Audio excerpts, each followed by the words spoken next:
Hi అండి. అందరికీ నమస్తే. Welcome back to my channel. ఈరోజు మన ఛానల్‌లో వచ్చేసి బెండి పకోడా ఎలా చేయాలో నేర్చుకుందాము. ముందుగా బెండకాయలను తీసుకొని శుభ్రంగా కడుక్కొని తడి లేకుండా బాగా ఆరనివ్వాలి. ఇలా ఆరిన తర్వాత ఈ బెండకాయలను వీడియోలో చూపిస్తున్నట్టుగా చిన్న చిన్న ముక్కలుగా కట్ చేసుకోవాలి.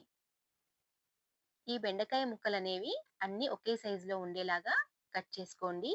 ఇలా అన్ని బెండకాయలను ముక్కలు కట్ చేసుకున్న తర్వాత, ఈ బెండకాయ ముక్కలన్నిటివి ఒక 10 నిమిషాలు ఆరనివ్వాలి.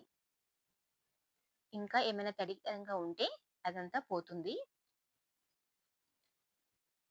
ఇప్పుడు ఈ బెండకాయ ముక్కలలో 3 table spoon corn flour, 3 table spoon శనగపిండి, 3 టేబుల్ స్పూన్ బియ్యపిండి, 1 ½ టేబుల్ స్పూన్ కారం, అలాగే హాఫ్ టేబుల్ స్పూన్ పసుపు, 1 table spoon salt, half table spoon garam masala, కొద్దిగా జింజర్ గార్లిక్ పేస్ట్ ఇవన్నీ వేసి కూడా బెండకాయ ముక్కలకు పట్టేలాగా బాగా కలుపుకోవాలి. ఇలా కలుపుకున్న తర్వాత వీటిలో కొద్దిగా ఒక 2-3 టేబుల్ స్పూన్ వరకి వాటర్‌ని యాడ్ చేసి మళ్ళీ వీటిని బాగా కలుపుకోవాలి. ఈ మసాలా మిశ్రమం అంతా కూడా బెండకాయ ముక్కలకు బాగా పట్టేలాగా కలుపుకోవాలి.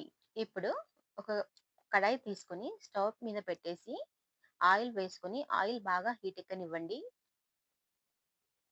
ఆయిల్ బాగా హీట్ ఎక్కిన తర్వాత ఈ బెండకాయ ముక్కలను అందులో వేసుకొని డీప్ ఫ్రై చేసుకోవాలి.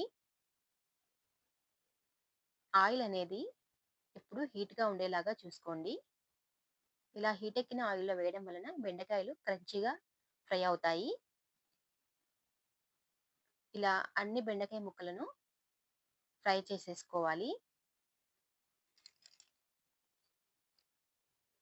ఇలా ఫ్రై చేసుకున్న తర్వాత కొన్ని పచ్చిమిర్చి, అలాగే కరివేపాకు కూడా ఈ ఆయిల్‌లో వేసేసుకొని ఫ్రై చేసుకోండి. ఇలా ఫ్రై చేసుకున్న వీటిని బెండకాయ ముక్కల మీద గార్నిషింగ్ చేసుకోండి. అంతే అండి. ఎంతో క్రిస్పీగా బెండి పకోడా రెడీ అయిపోయింది. ఈ రెసిపీ గనక మీకు నచ్చితే లైక్ చేయండి, షేర్ చేయండి. అలాగే మన ఛానెల్‌ని సబ్స్క్రైబ్ చేసుకోండి.